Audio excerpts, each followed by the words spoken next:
Hello, j'espère que vous allez bien. Aujourd'hui, je me devais de vous faire une vidéo sur la situation actuelle d'Haïti. Il faut savoir que depuis quelques mois, Haïti est plongé dans une situation de crise. Et depuis quelques semaines, voire quelques mois, je devais vous faire une vidéo pour vous parler de la situation. Mais tout simplement, je cherchais mes mots, je cherchais la bonne façon d'amener le sujet, les bons mots pour vous parler de ce sujet. Parce que c'est un sujet extrêmement sensible. Pourquoi je fais cette vidéo? Tout simplement pour en parler, pour vous informer. Parce que j'ai vu l'information passer dans quelques médias, mais pas dans tous les médias. Je pense que tout le monde n'est pas au courant de ce qui se passe en Haïti. Donc je me devais de vous faire cette vidéo pour vous informer. C'est aussi ma façon d'apporter mon soutien à la jeunesse haïtienne et au peuple haïtien. Bien entendu, je n'ai pas tous les tenants et les aboutissants de ce qui se passe en Haïti actuellement, mais je vais m'efforcer de vous donner mon avis qu'en fin de vidéo, afin que vous puissiez vous faire votre propre opinion de la situation. Comme je vous le disais, j'ai vu l'information passer dans quelques médias, mais pas dans tous. Il y a beaucoup de mouvements contestataires actuellement dans le monde et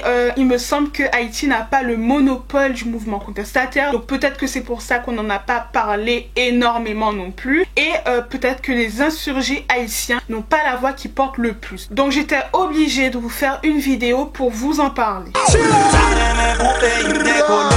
Immédiatement, les insurgés demandent le départ de Moïse Jovenel, l'actuel président d'Haïti, et de son gouvernement. Depuis quelques semaines, la situation est extrêmement tendue à Port-au-Prince. Le pays est presque complètement paralysé. Les manifestations sont nombreuses, elles sont presque quotidiennes. Le pays est tout simplement au point mort, les routes sont bloquées et la capitale est figée. Les habitants vivent au rythme des manifestations. Les habitants peinent à se fournir en nourriture et l'essence manque. Les commerces et les banques sont la plupart du temps fermés. Le pays est partiellement plongé dans le noir, mais ça, on y reviendra. Et depuis septembre, les enfants n'ont pas encore fait leur rentrée scolaire. Ça, on y reviendra aussi. Les hôpitaux peinent à être ravitaillés, la rue est très dangereuse et c'est pour ça que les habitants restent cloîtrés chez eux. On a eu à déplorer la mort d'une quarantaine de personnes depuis le début des manifestations. Les manifestants dénoncent deux choses principalement. Ils dénoncent la corruption et le détournement de fonds. La corruption, c'est tout simplement l'activité dont se seraient rendus coupables des présidents haïtiens. Ils dénoncent aussi le détournement de fonds dont se seraient rendus responsables aussi plusieurs gouvernements et plusieurs présidents haïtiens. En matière de détournement de fonds, il y a tout simplement l'affaire Petro-Caribé. Qu'est-ce que c'est l'affaire Petro-Caribé? Il s'agit tout simplement d'un accord qui a été passé entre certains pays de la Caraïbe qui font partie du CARICOM et le Venezuela. Il faut savoir que le Venezuela est tout simplement un géant dans la production du pétrole. Ce serait 3,8 milliards de dollars qui auraient été détournés. C'est tout simplement la plus grande opération de détournement de fonds en Haïti. Cette alliance permet à certains pays de la Caraïbe d'acheter du pétrole à rabais à des prix préférentiels de la part du Venezuela. Donc, depuis 2005, Haïti achète de la part du Venezuela du pétrole et l'argent économisé est censé aller dans l'éducation, dans la santé et dans les infrastructures. Ce qui s'est passé, comme le disent les manifestants, c'est tout simplement un pillage. Et il faut aussi rappeler qu'on est dans un pays où la majeure partie de la population peine à se payer les produits de base. Sur le banc des accusés, on retrouve beaucoup de noms, mais comme je vous le disais, ça concerne des présidents haïtiens, des ministres, des personnes de l'économie, des sénateurs. C'est vraiment des personnes haut placées qui se seraient adonnées à du détournement de fonds. Quand ces informations ont été portées à l'attention du public, eh bien tout simplement, le peuple a manifesté sa colère. Et c'est devant la Cour des comptes à Port-au-Prince que des manifestations ont eu lieu. Les manifestants demandaient à l'actuel président où se trouve l'argent du Petro-Caribé. Les manifestants dénoncent aussi le secteur privé, parce qu'il faut savoir qu'il y a un secteur privé en Haïti qui s'accapare toutes les richesses du pays. On a une poignée de la population qui a entre ses mains toutes les richesses du pays. Ils exercent un monopole sur le commerce, mais aussi sur la douane. Il faut savoir que l'aéroport haïtien est un aéroport privatisé, dont eux seuls ont les tenants et les aboutissants. Comme ils détiennent la plupart des commerces dans le pays, ils délimitent les prix. Les prix sont extrêmement extrêmement cher dans un pays où la population peine à se procurer les produits de base. Selon certaines estimations, de 2018 à 2019, les prix des produits de consommation de base auraient augmenté de 19,1%. Rappelons qu'on se trouve dans un pays où la majeure partie de la population est touchée par le chômage et le sous-emploi. D'ailleurs, c'est aussi pour dénoncer le prix du gaz et le prix du pétrole que la capitale s'était embrasée l'été dernier. Aussi, le système d'électrification est dans les mains du secteur privé à qui on aurait donné 12 millions pour électrifier le pays. Mais il se trouve que le pays est partiellement plongé dans le noir et que les Haïtiens payent des factures d'électricité dont ils ne bénéficient pas complètement. Le pays est plongé dans le noir, donc ça signifie que les hôpitaux sont plongés dans le noir. Déjà, les hôpitaux peinent à se fournir en oxygène. Ce sont tout simplement des conditions de travail inhumaines pour le personnel de la santé. Et encore, cette même question demeure: où sont passés les 12 millions d'euros? Parce que vous vous imaginez qu'avec 3,8 milliards de dollars et 12 millions de dollars, il est possible de sortir Haïti de la situation dans laquelle le pays est.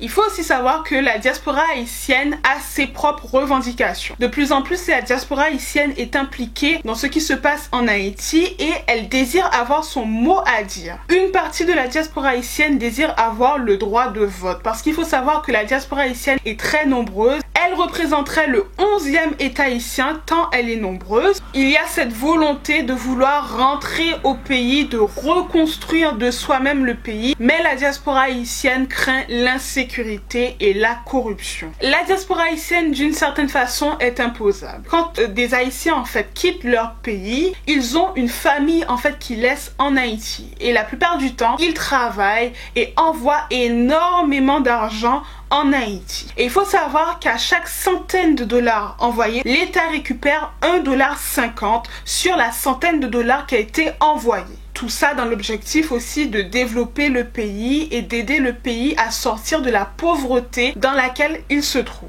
Si on fait l'addition de tous ces 1,50 $ qui ont été envoyés chaque semaine par des Haïtiens de la diaspora, on est à plusieurs centaines de millions de dollars. Et encore cette même question, où est passé l'argent ? Malgré sa volonté de s'impliquer dans les affaires du pays, malgré les 1,50 $ qui sont censés aider au développement du pays, on refuse à la diaspora le droit de vote. Alors il faut savoir que certaines manifestations ont été organisées et vont être organisées par la diaspora un peu partout dans le monde. Il y en a eu une à Paris, mais ça on y reviendra dans mon analyse personnelle. Des arguments ont aussi été avancés à l'encontre des manifestants et pour vous faire un exposé le plus neutre que possible de la situation, j'ai décidé de vous en parler. Selon certaines personnes, le mouvement contestataire est trop orienté autour de la personne de Jovenel Moïse. Et il faudrait aussi se concentrer sur toutes les autres personnes qui ont participé à cette corruption, à ce détournement de fonds dans le pays. Donc comme je vous le disais, il y a des sénateurs, il y a des ministres, il y a d'anciens présidents. Et il faudrait se concentrer pas uniquement sur le départ de Jovenel Moïse, mais aussi sur toutes ces personnes qui ont contribué à ces détournements de fonds, à cette corruption dans le pays. Des sénateurs qui ont participé au détournement de fonds et à la corruption s'infiltreraient aujourd'hui du côté des manifestants pour contribuer au départ de Jovenel Moïse. Mais c'est tout un ensemble parce que la corruption et le détournement de fonds est infiltré dans presque tous les organes de l'État. On dénonce aussi le fait que des groupes armés ont été engagés par les principaux acteurs de la corruption pour semer le trouble dans le pays en se faisant passer pour des manifestants. Il y aurait aussi une pression organisée par les manifestants pour garder les commerces et les écoles fermées. Le but est de mettre le pays dans une situation de blocus pour pousser le gouvernement dans ses retranchements. Mais cela empêche une partie de la population non seulement de se nourrir, mais aussi de s'instruire. À titre personnel, c'est un sujet qui m'attriste énormément. De voir un pays comme Haïti, un pays qui a marqué marqué l'histoire de l'humanité, qui a fait preuve de grandeur. Il y a la révolution haïtienne, mais pas que. Haïti a aidé énormément de pays à prendre leur indépendance. On pense bien sûr au Venezuela, à la Grèce. Peu de personnes le savent, mais Haïti a aidé la Grèce à prendre son indépendance. Et de voir un pays qui a fait preuve d'autant de grandeur se retrouver dans une situation comme ça, je trouve ça vraiment triste. C'est beau de pointer du doigt ce que font les autres parce que oui, pour moi, effectivement, il y a eu une entreprise de sabotage d'Haïti pour en faire un exemple dans le monde noir. Si chacun prend ses responsabilités, on peut refaire la splendeur d'Haïti. En parlant de responsabilité, je me suis rendue à la manifestation qui était organisée à Paris en soutien au peuple haïtien qui souffre.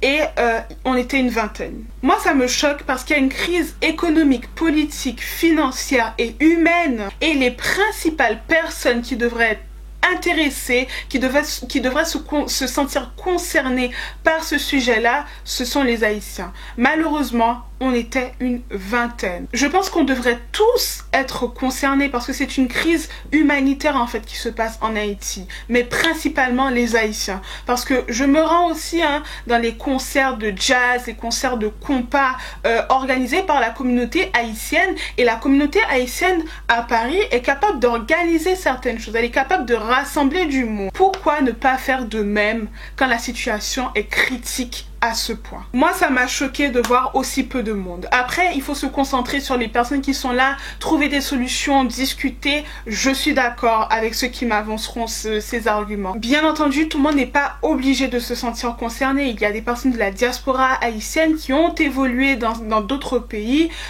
qui ont une autre nationalité et qui ne se sentent pas concernés par ce pays. Tout ce que je veux dire à ce sujet, c'est qu'on n'est pas uniquement haïtien pour le compas jazz. On n'est pas uniquement haïtien pour la nourriture. On n'est pas uniquement haïtien pour la culture que beaucoup capitalisent. Quand les choses vont mal, il faut en parler. Il faut aussi être haïtien. Dernière chose que j'ai à dire à ce sujet, c'est sur l'éducation. L'éducation, c'est quelque chose qui me tient vraiment à cœur. Et d'entendre en fait que des enfants n'ont pas pu faire leur rentrée scolaire depuis septembre, ça me fend le cœur. Parce que c'est avec cette jeunesse, moi je place tous mes espoirs sur cette jeunesse. C'est pour ça que je veux enseigner cette jeunesse à aimer son pays, à être un bon citoyen. Et ce n'est pas en privant les enfants d'aller à l'école qu'on fait de ces enfants-là des bons citoyens. Il faut éduquer les enfants dans l'amour de leur pays. Il faut éduquer les enfants à être de bons citoyens. C'est l'instruction qu'on leur donne à l'école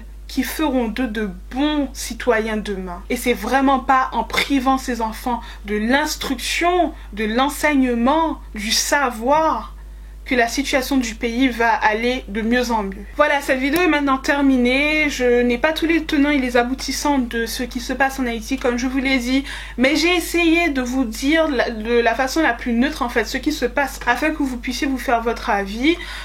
Partagez, c'est tout ce que je peux vous demander de faire. Partagez afin qu'un maximum de personnes soient au courant. Likez aussi afin que cette vidéo remonte et qu'un maximum de personnes puissent voir. Et puis à une prochaine vidéo. Ciao!